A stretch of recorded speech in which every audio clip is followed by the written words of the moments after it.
Bismillahirrahmanirrahim. Assalamualaikum warahmatullahi wabarakatuh. Dan selamat sejahtera. Baik, berjumpa kita lagi untuk meneruskan sesi pembelajaran seterusnya. Masih lagi dalam unit 23, usahawan berwawasan. Cuma kali ini kita nak bincang, kita nak perkemaskan lagi aspek tata bahasa kita. Baik, pada akhir sesi pembelajaran nanti, apa yang akan kamu dapat atau apa yang perlu kamu buat adalah mengenal pasti 5 perkataan. Mengenal pasti 5 perkataan yang berimbuhan awalan, 5 perkataan yang berimbuhan akhiran, 5 perkataan yang berimbuhan apitan, dan 5 perkataan yang berimbuhan sisipan pada bahan yang akan kita kaji, yang akan kita bincang lepas ni. Maksudnya kita nak bincang tentang imbuhan dalam bahasa Melayu. Imbuhan dalam bahasa Melayu ada 4. Awalan, akhiran, apitan, sisipan. Kesemuanya ini pernah kamu belajar masa kamu tahun 3, tahun 4. Pernah belajar berkaitan imbuhan dan saya yakin tiada masalah untuk kamu kuasai isi pelajaran pada sesi kali ini. Tanpa membuang masa, terus ke muka surat 177. Dan kamu akan dapat lihat ada satu teks teks perbualan. Satu teks perbualan berkaitan ataupun tajuk kompang 5 beradik. Baik. Kompang 5 beradik ni sebenarnya kisah benar. Kisah benar. Kalau kamu nak tahu, kamu boleh Google ataupun kamu boleh buat carian di YouTube. Kamu type je kompang 5 beradik. Di situ kamu boleh tengok yang real, yang sebenar. Kumpulan kompang 5 beradik ni. Memang suka. Memang seronok kalau tengok mereka menghadiri majlis lah. Biasanya mereka ni akan menghiburkan pengunjung di kenduri kahwin lah. Di kenduri kahwin biasanya orang akan jemput kompang 5 beradik ni dan sangat sukalah tengok. Menarik, sangat menarik. Buat carian untuk kamu tahulah. Baik. Berbalik kepada objektif kita kali ni. Seperti yang saya nyatakan kepada kamu tadi, kamu perlu kenal pasti 5 perkataan berimbuhan awalan dan 5 perkataan berimbuhan akhiran. Baik. Teks perbualan ini, untuk teks perbualan ini kita kenal pasti dulu sama-sama. Kita cari sama-sama dulu. Baik. Kita tengok apa yang Farisha sembang dengan ayah dia. Wah, rancaknya paluan kompang itu. Kalau kamu tengok, paluan. Kenapa diwarnakan dengan warna biru muda? Paluan. Baik, sebabnya paluan ini perkataan yang berimbuhan akhiran. Apa maksud imbuhan akhiran? Apa maksud imbuhan awalan? Baik. Sebenarnya perkara ini telah dijelaskan kepada kamu masa kamu tahun 3 dan tahun 4 dulu. Sebenarnya mudah sahaja. Imbuhan-imbuhan ni mudah sahaja. Baik. Kenapa paluan? Paluan ni perkataan berimbuhan akhiran. Sebab kata dasar dia palu. Kata dasar dia palu. Pukul lah, pukul, palu. Palu tu kata dasar. Di belakangnya ada imbuhan an. An. Paluan. Jadi perkataan palu itu menerima imbuhan pada akhir perkataan. Senangnya, imbuhan akhiran ni, imbuhan di belakang. Imbuhan di belakang. Jadi, itulah imbuhan akhiran. Paluan. Kalau imbuhan awalan, dia lawan kepada imbuhan akhiran. Kalau akhiran, perkataan itu menerima imbuhan di akhir perkataan ataupun di belakang perkataan. Kalau awalan, perkataan itu menerima imbuhan pada awal perkataan ataupun imbuhan itu berada di depan kata dasar. Contohnya apa? Contoh imbuhan perkataan yang menerima imbuhan awalan. Yang ini, yang warna hijau itu. Didengar. Kenapa didengar? Perkataan berimbuhan awalan. Sebab didengar ni kata dasar dia apa? Kata dasar dia dengar. Dengar. Tapi dengar itu menerima imbuhan awalan didengar. Jadi itu didengar itu perkataan yang berimbuhan awalan. Jadi saya harap kamu faham sebab tajuk ini mudah. Isi pelajaran kali ini mudah. Baik. Kita cari lagi. Kita tengok apa yang Faris cakap. Kalau adik ingin tahu, itulah kumpulan. Itulah kumpulan kompang 5 beradik. Baik, kumpulan. Kumpulan. Baik, kata dasar kumpulan apa? Kumpul. Kata dasar dia kumpul. Kata dasar ni kata sebenar dia. Kata yang belum menerima apa-apa imbuhan. Itulah kata dasar. Yang belum menerima apa-apa perubahan atau belum menerima apa-apa imbuhan.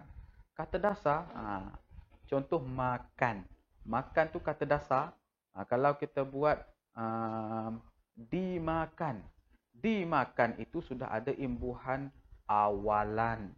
Dimakan. Ataupun kamu buat itu nanti.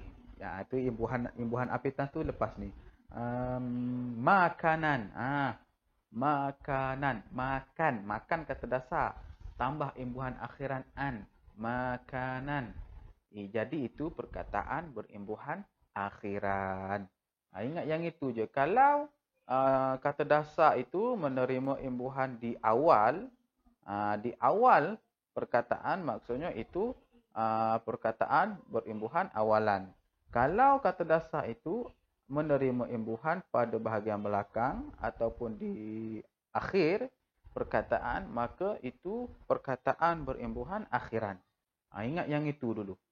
Sebelum kita masuk ke tajuk apitan dan juga sisipan. Tajuk itu mudah juga, cuma dia tinggi sikit aras dia berbanding imbuhan awalan akhiran. Jadi saya harap tak ada masalah untuk kamu faham berkaitan imbuhan awalan dan akhiran ini. Baik, kumpulan. Kumpulan itu imbuhan akhiran. 5 beradik. Beradik. Adik. Kata dasar dia adik-adik. Tapi adik itu menerima imbuhan imbuhan ber. Jadi beradik itu perkataan berimbuhan awalan. Seterusnya, sambung. Kumpulan. Kumpulan tadi kita dah bincang. Kumpulan itu terkenal. Terkenal. Kumpulan itu terkenal. Ni saya dah gariskan, saya dah tandakan. Kumpulan itu terkenal dengan persembahan kompang berformasi. Berformasi. Terkenal, kenal, kata dasar dia. Imbuhan awalan terkenal. Berformasi. Kata dasar dia formasi, bukan farmasi. Farmasi itu tempat jual ubat tu, salah. Bukan salah, itu perkataan yang lain. Farmasi, kedai yang jual ubat-ubatan. Ini formasi. Biasanya kalau kamu ada mengikuti kawat kaki, unit beruniform, kalau kamu ada menyertai pertandingan kawat kaki, biasanya adalah kawat formasi. Apa maksud formasi itu? Corak lah, pergerakan, corak pergerakan, pola pergerakan. Sebab itu saya galakkan kamu untuk tengok di YouTube berkaitan kompang lima beradik ni. Kamu akan faham apa itu formasi. Apa itu formasi yang dilakukan oleh kompang lima beradik ni. Berformasi ni maksudnya corak pergerakan tu lah. Bergerak, dia ada langkah-langkah dia lah. Itulah formasi. Baik, berformasi, perkataan berimbuhan awalan. Persembahan. Persembahan tu pun menerima imbuhan.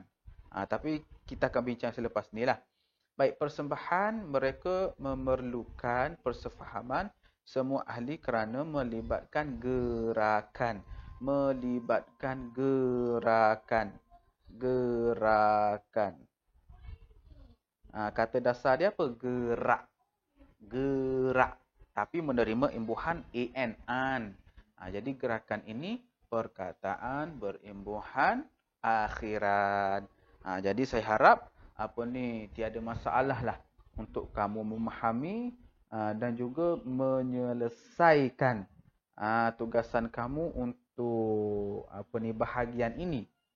Jadi apa yang saya nak kamu lakukan adalah cari 5 perkataan yang berimbuhan awalan dan juga 5 perkataan yang berimbuhan akhiran pada teks perbualan ini. Cari di sini. Dekat pada teks perbualan ni ada banyak perkataan berimbuhan awalan dan juga perkataan berimbuhan akhiran. Cari di sini sahaja. Mudah sahaja. Seterusnya, terus ke halaman 178 dan kamu akan dapat lihat ada cerita. Ada cerita yang bertajuk kolam pancing ikan. Kolam pancing ikan. Seperti biasalah, kamu baca dulu untuk kamu fahamkan apa yang dibincangkan oleh Farisha dan juga Datuk. Farisha, Datuk dan keluarga Farisha ni. Baca untuk fahamkan dulu. Dan objektif kita untuk bahagian ini adalah kenal pasti ataupun cari 5 perkataan berimbuhan apitan dan 5 perkataan berimbuhan sisipan. Untuk imbuhan apitan ini mudah. Kenapa mudah? Lepas ni saya cakap. Cuma untuk sisipan ini agak bukan susah. Untuk imbuhan sisipan ini kamu kena tahu. Kamu kena ada dalam kepala kamu beberapa contoh perkataan yang menerima imbuhan sisipan. Tak apalah, kita akan bincang selepas inilah. Baik, mudah saja, bukan susah pun. Baik. Seperti yang saya bagi tahu tadi, kamu dah baca, kamu dah faham. Sekarang kita cari mana perkataan yang berimbuhan apitan. Baik. Kalau tadi saya ada bagi tahu kamu berkaitan imbuhan awalan dan imbuhan akhiran.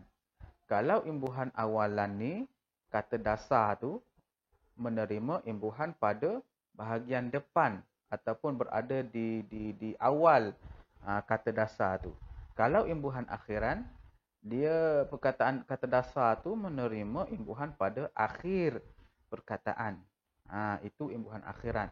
Ini apitan. Bila sebut apit, maksudnya perkataan itu menerima imbuhan awalan dan juga imbuhan akhiran. Saya ulang lagi sekali. Bila kamu dengar perkataan berimbuhan apitan, apit, maksudnya perkataan itu menerima imbuhan awalan dan juga menerima imbuhan akhiran. Pada perkataan itu ada dua jenis imbuhan, awalan dan akhiran. Kalau ada dua-dua ni, maksudnya perkataan itu imbuhan apitan. Macam tu. Baik. Kita tak apa, kita tengok contoh. Baik. Tengok apa yang Datuk cakap dekat Farisha ni. Baik, terima kasih Farisha kerana menolong Datuk mengemaskan. Kalau kamu tengok, mengemaskan ini ditebalkan ejaannya. Mengemaskan. Kata dasar dia apa? Sebenarnya kata dasar dia kemas.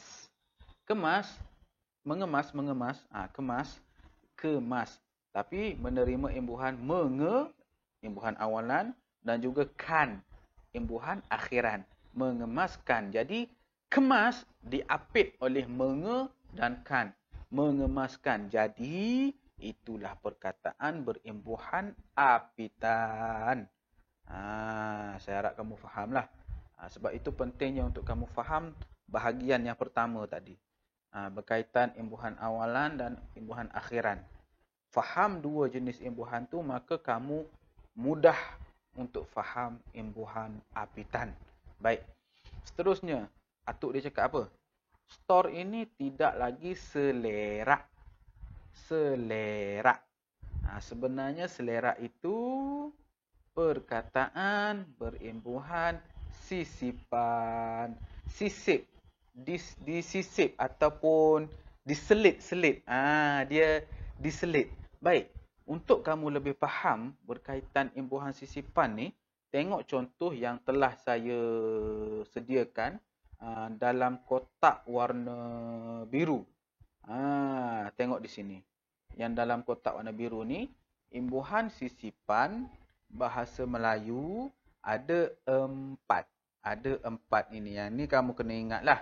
Sebab itu saya cakap awal tadi, untuk sisipan ni, memang kamu dah kena ada beberapa contoh perkataan yang menerima imbuhan sisipan. Okey, baik. Imbuhan sisipan dalam bahasa Melayu ada 4 sahaja. EM, EL yang ini. Yang saya tandakan dengan warna merah ini. EM, EL, ER, IN. Ada 4 ni sahaja. Contoh perkataan yang menerima imbuhan sisipan bahasa Melayu untuk EM. EM ni. Ni. EM. Contoh dia kemuncup. Kemuncup tahu kemuncup? Kalau tak kenal kemuncup, tak tahulah saya nak terangkan macam mana. Kemuncup. Sebenarnya kemuncup ini kata sebenar, kata dasar dia kuncup. Kuncup. Kuncup itu ada maksud lainnya. Membawa maksud yang ada maksud lain lah. Ada maksud lain. Tapi untuk kita rumput, sejenis rumput tu, kita tambah sisip, kita selitkan EM. Kuncup, KUNCUP, tapi kita tambah EM di bahagian depan tu. Kemuncup. Jadi kemuncup itu sebenarnya perkataan yang berimbuhan sisipan. Disisip ataupun diselitkan imbuhan EM pada perkataan itu. Baik, yang kedua, imbuhan sisipan yang kedua ialah EL. EL, contohnya telapak. Telapak. Sebenarnya kalau kamu buang EL, Dalam telapak tu dia jadi apa? Ni, buang EL. Telapak ni kamu buang EL. Jadi apa? Jadi tapak. Tapak. Tapak tangan ke, tapak rumah ke, tapak kaki ke. Maksudnya tapak itu ada maksudnya tersendiri. Tapi kita tambah imbuhan sisipan EL. Jadi telapak. Jadi telapak. Telapak itu apa ni, perkataan yang menerima imbuhan sisipan. Jadi telapak. Seterusnya IR. Iaitu apa ni contohnya? Serabut. Serabut.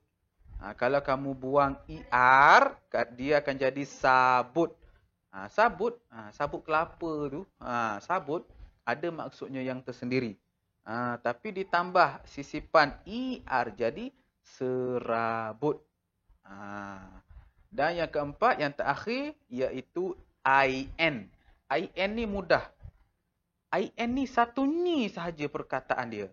Sinambung. Kalau kamu buang IN, dia akan jadi sambung. Sambung. Sambung, menyambung-nyambung, sambung. Sambung, sambung ayat ke, sambung perkataan, sambung. Tapi disisip IN, jadi sinambung. Untuk IN ni, ini je. Perkataan yang menerima imbuhan sisipan. Sinambung, satu ni je, tak ada perkataan lain. Masih tiada. Setakat hari ini tak ada lagi perkataan yang menerima imbuhan sisipan IN selain sinambung. Kamu tak percaya, boleh rujuk Tata Bahasa Dewan. Tata Bahasa Dewan ni yang bagi tahu. Setakat hari ini, sinambung ni lah satu-satunya perkataan yang menerima imbuhan sisipan IN. Jadi kamu hafal EM, EL, ER, IN ni. IN ni mudah saja sebab satu ni saja perkataan dia. Untuk EM, EL, ER ada banyak.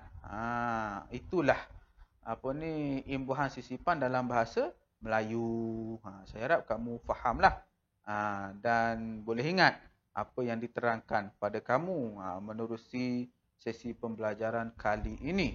Baik, kita sambung. Kita cari lagi perkataan yang imbuhan apitan dan juga sisipan. Baik, apa yang Farisa cakap dekat Datuk dia ni? Sama-sama, Datuk. Mengapakah store ini dikemaskan? Dikemaskan ini perkataan berimbuhan apitan. Kenapa? Sebab kata dasar dia apa? Kata dasar dia kemas. Tapi depan dia ada di. Belakang dia ada kan. Jadi dikemaskan. Jadi dikemaskan ini perkataan berimbuhan apitan. Saya harap kamu fahamlah. Mudah saja. Kemudian Datuk dia cakap apa? Datuk ingin membuka kedai menjual peralatan. Peralatan, alat kata dasar dia. Tapi menerima imbuhan per dan juga imbuhan akhiran an. Jadi peralatan. Imbuhan apitan. Alat itu diapit oleh imbuhan awalan dan imbuhan akhiran. Seterusnya, peralatan memancing. Memancing ni imbuhan awalan lah. Memancing, pancing. Sebenarnya pancing. Tapi menerima imbuhan mem.